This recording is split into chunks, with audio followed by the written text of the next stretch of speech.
안녕하세요. 저는 34기 공인노무사에 합격한 장윤지입니다.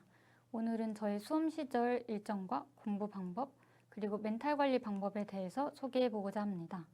저는 혼동차 합격이며 2022년 9월부터 2025년 8월까지 공부하였습니다. 저는 대학생이었기 때문에 휴학과 복학을 번갈아 가면서 공부해서 순수하게 공부한 기간은 2년 반 정도 되는 것 같습니다. 네, 오늘 소개해드릴 목차에 대해서 간단하게 설명해 드리겠습니다. 첫 번째로 수험생 시절 저의 하루 일정, 그리고 판례 암기 방법, 그리고 사례집 활용 방법, 불이타 접근 방법, 고득점 답안 팁과 그리고 1차, 2차 병행 방법, 마지막으로 멘탈 관리 및 어려움 극복 방법에 대해서 소개해 보고자 합니다. 수험생 시절 저의 일정이었습니다. 저는 실강을 듣지 않고 온라인 강의를 수강했기 때문에 제 나름대로 시간표를 짜보고자 하였습니다. 일단 아침 8시 반에 일어나서 9시 반까지는 스터디 카페에 앉아 있으려고 했습니다. 아침 2시간, 오후 3시간 반, 저녁 2시간 반 정도 해서 하루 8시간에서 7시간 정도는 공부한 것 같습니다. 이렇게 해서 일주일 중 6일은 공부를 하고 하루는 푹 쉬는 시간을 가졌습니다. 하루 중 10시간씩 공부하시는 분들에 비하면 공부량이 많은 편은 아니라고 생각합니다. 하지만 공부량을 억지로 늘려보거나 식사 시간에도 공부를 하거나 밤 늦게까지 공부를 하기도 해봤는데 다음날 힘들어지고 컨디션이 안 좋아졌기 때문에 장기적으로 볼 때는 좋지 않은 것 같았습니다. 저는 하루에 몇 시간을 하는지 보다도 집중력과 꾸준함이 중요하다고 생각을 하였습니다. 다음으로 제가 활용했던 판례 암기 방법을 소개해 드리겠습니다. 노동법은 판례가 워낙 많다 보니 처음에는 암기하는데 애를 많이 먹었습니다. 저는 판례를 암기할 때 처음부터 판례 전문을 그대로 외우기보다는 쟁점이 되는 핵심 키워드를 먼저 표시하여 읽는 방식을 사용했습니다. 처음부터 판례 전문을 통째로 암기하려고 하면 오히려 부담이 커져서 기억에 잘 남지 않는 경우가 많았기 때문입니다.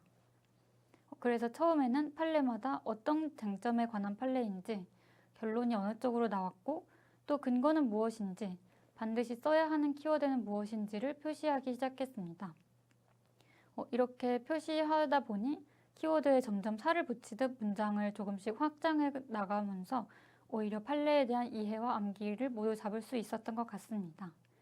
예를 들면 지금 자료에 나온 것과 같이 경영사항이 단체 교섭 대상인지에 대한 판례를 암기한다고 했을 때 첫 번째로 쟁점과 키워드로 경영권, 노동 3권, 그리고 고도의 경영상 결단, 단체 교섭의 대상 등을 키워드로 뽑았습니다.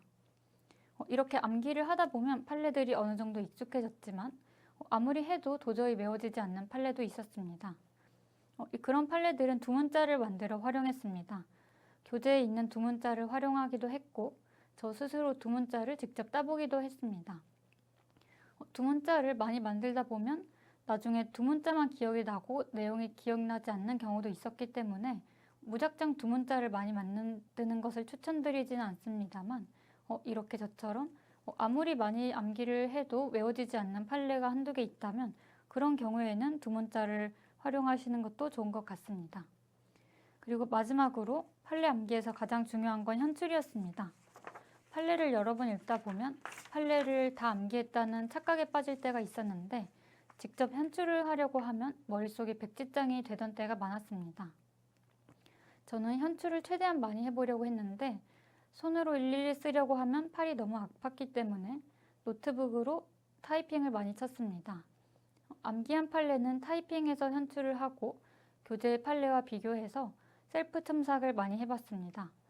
현출은 저처럼 노트북을 타이핑을 이용해도 좋고 말하기나 녹음 등 본인에게 편한 방식으로 하시면 좋을 것 같습니다.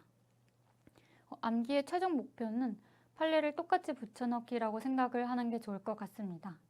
완벽하게 외워야겠다는 생각으로 해야 실전에서 50%라도 쓸 수 있다고 해주신 강사님의 말씀처럼 완벽하게 암기를 하고자 했기 때문에 실전에서 최대한 비슷하게 판례를 현출할 수 있었다고 생각합니다.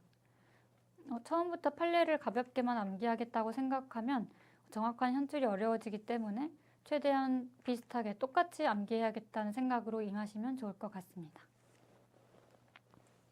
네, 다음으로 제가 사례집을 활용했던 방법을 말씀드리겠습니다. 이 시험은 분명 암기가 중요한 시험이지만 저는 수험 기간이 길어질수록 암기만 잘한다고 고득점을 받는 것은 아니라는 것을 깨달았습니다. 저는 공부를 하면서 점점 얼마나 많이 외웠는가도 중요하지만 외운 내용을 어떻게 쓰는가가 점수를 가른다는 생각을 하게 되었습니다. 따라서 판례 암기가 어느 정도 된 이후부터는 박원철 강사님 사례집을 적극적으로 활용하며 문제풀이 연습을 시작했습니다. 네, 저는 학원에서 보는 모의고사 외에도 스스로 사례집을 풀어보고 채점하는 시간을 많이 가졌는데 이건 공부 구력이 어느 정도 쌓인 혼동차 이상 수험생분들에게 추천드립니다. 혼동차 때는 저는 혼자 모의고사를 볼 시간이 생겨서 하루에 노동법 사례집에서 2~3문제 이상은 혼자 풀고 채점해 보려고 하였습니다. 혼자 문제를 풀 땐 시간을 재고 실제 시험처럼 풀어보기도 했고 노트북에 목차와 결론 정도만 타이핑하여 정리해 보기도 하였습니다. 제일 중요한 건 문제를 보며 스스로 쟁점을 잡아보고 답안과 목차를 잡아보고 또 결론까지 도달해보는 과정인 것 같습니다. 저는 완벽한 답안은 아니었지만 스스로 목차를 구성하고 결론을 내리는 과정에서 문제를 제대로 소화했다는 느낌이 들었습니다. 이 과정에서 문제를 읽자마자 쟁점을 잡아내는 능력, 이론을 그대로 나열하는 것이 아니라 사안에 맞게 변형해 적용하는 능력, 그리고 결론에 이르기까지의 사고 과정을 답안에 설득력 있게 풀어내는 능력 등을 키웠습니다. GS 2기부터는 문제풀이 강의가 본격적으로 시작되는데 강사님의 풀이를 보기 전에 꼭 혼자서 사례집을 보며 풀이와 답을 고민해보는 시간을 가지면 좋을 것 같습니다. 네, 다음으로 불이탈을 대하는 마음가짐을 말씀드리겠습니다. 저는 불이탈에 대한 불안은 누구나 가지고 있다고 생각합니다. 저 역시 공부를 하면서 혹시 내가 모르는 게 나오면 어떡하지라는 고민과 두려움을 계속 가지고 있었던 것 같습니다. 하지만 아무리 대비하더라도 불이탈의 주제를 미리 알 수는 없다는 결론에 이르렀습니다. 그래서 저는 불이탈을 만났을 때 마음가짐을 대비하는 쪽으로 생각을 바꾸었습니다. 문제를 보자마자 어떻게 쟁점을 잡아낼지 또 조문과 판례를 어떻게 끌어와서 쓸지에 대해서 생각을 해보았습니다. 실제 시험에서도 불이탈은 결국 모두에게 어려운 문제이기 때문에 정답에 대한 확신보다는 논리적으로 끝까지 써내려는 태도가 중요하다고 느꼈습니다. 시험장에서 모르는 문제가 나오면 어차피 내가 모르는 문제는 남들도 모른다라는 생각으로 자신감 있게 접근하시면 좋을 것 같습니다. 그리고 강사님께서 2기, 3기 때 최신 판례 자료들을 많이 나눠주시는데 저는 이걸 빠뜨리지 않고 모두 챙겨보시기 바랍니다. 여기서 많은 사례들을 접할 수 있기 때문에 쟁점을 찾아내는 연습도 되고 또 불이탈이나 심화 문제에 대한 자신감도 얻을 수 있었습니다. 그리고 다음으로 이번 시험에서 고득점을 받을 수 있었던 팁에 대해서 말씀드리겠습니다. 저는 이번 시험에서 노동법 60점이 넘을 수 있었던 이유는 강사님께서 A급으로 강조하신 쟁점을 논리적으로 풍부하게 적을 수 있었기 때문이라고 생각합니다. 좋은 답안은 논리적으로 일목요연하게 정리된 답안이라고 생각합니다. 중근항 형식으로 쓰면 채점자가 읽기도 불편하고 마이너스 된다고 생각하기 때문입니다.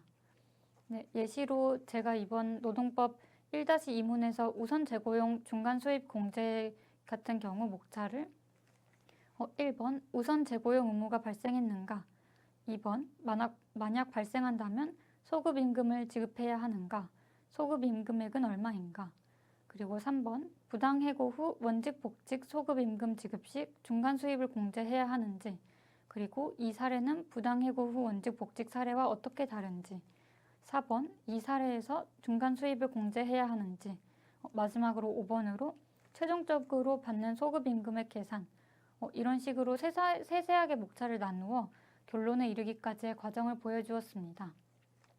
사고의 흐름을 보여줄 수 있도록 목차를 세세하게 나누어 결론에 이르기까지의 흐름을 촘촘하게 보여준 것이 이번 시험에서 제가 고득점을 받을 수 있었던 이유라고 생각합니다. 네, 다음으로 1차와 2차 공부 병행 방식에 대해서 소개해 드리겠습니다. 저는 1차에 시간을 많이 쏟은 편이라고 생각합니다.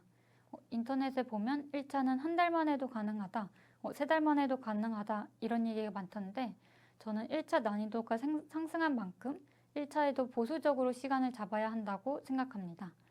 1차를 안정적으로 붙어야 2차를 볼 수 있기 때문입니다. 저는 두 번째로 1차 시험을 볼 때는 6개월 정도를 공부했고 또 2차랑 1차의 비율은 1대1로 병행하다가 직전 3개월 정도는 아예 1차에만 집중하여 공부하였습니다. 점점 더 어려워지는 1차 시험에 대비하기 위해서는 1차도 만만하게 보지 말고 꼼꼼하게 준비해야 하는 것 같습니다.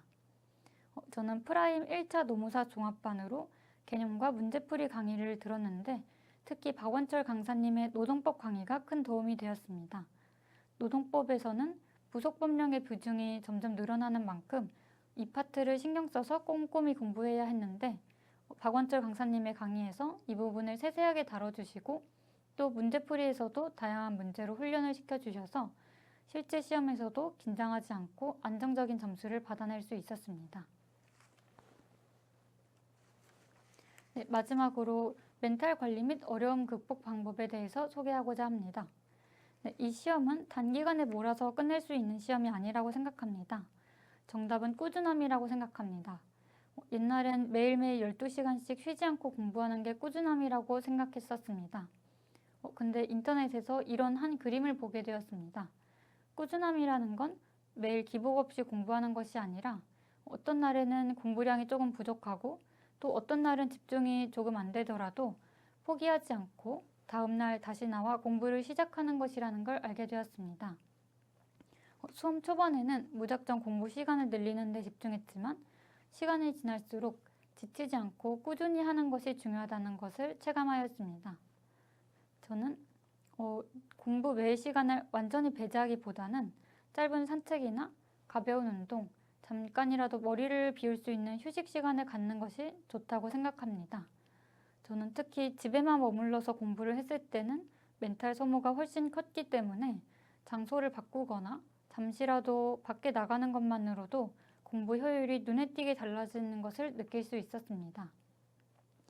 긴 수험 기간 동안 가장 중요한 것은 완벽함이 아니라 지속 가능성이라고 생각합니다. 저는 하루하루를 무리하지 않고 버텨내는 공부가 결국 시험장까지 저를 데려다 주었다고 느꼈습니다. 그리고 모의고사에서 낮은 성적을 받거나 시험에서 불합격했을 때 멘탈이 많이 나가 공부가 손에 잡히지 않는다는 것을 저도 잘 알고 있습니다. 저는 유예생 때 낮은 점수로 탈락하고 멘탈이 많이 무너졌는데요. 저는 이때 일기를 많이 썼던 것 같습니다. 하루 중 힘들었던 것을 적어보기도 하고 또 이전 시험에서 부족했던 부분들과 개선할 부분들을 적어보며 마음을 다잡으려고 노력했습니다. 지금까지 들어주셔서 감사합니다. 합격을 진심으로 응원하겠습니다. 감사합니다.